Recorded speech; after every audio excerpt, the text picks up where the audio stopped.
ਅੱਲਾ ਕੋਲੋਂ ਮੰਗ ਬੰਦਿਆ, ਉਹ ਜਿੱਥੋਂ ਮੋੜ ਨਾ ਥੋੜੋਵੇ। ਪਰਦੇ ਕੱਜ ਲੈਂਦਾ ਬੰਦਾ ਉਮਰਾਂ ਦਾ ਚੋਰ ਹੋਵੇ।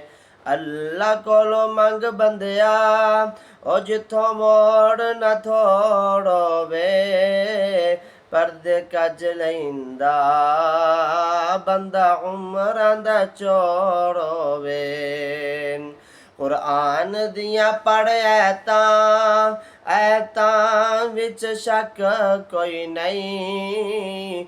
ਕੁਰਾਨ ਦੀਆਂ ਸੁਣ ਐਤਾਂ ਵਿੱਚ ਸ਼ੱਕ ਕੋਈ ਨਹੀਂ।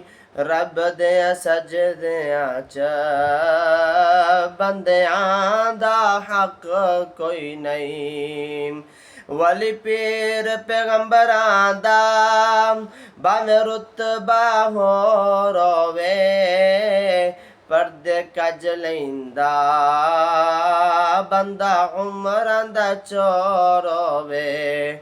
ਅੱਲਾ ਕੋਲੋਂ ਮੰਗ ਬੰਦਿਆ, ਉਹ ਜਿੱਥੋਂ ਮੋੜ ਨਾ ਥੋੜੋਵੇ। ਪਰਦੇ ਕੱਜ ਲੈਂਦਾ ਬੰਦਾ ਉਮਰਾਂ ਦਾ ਚੋਰ ਹੋਵੇ।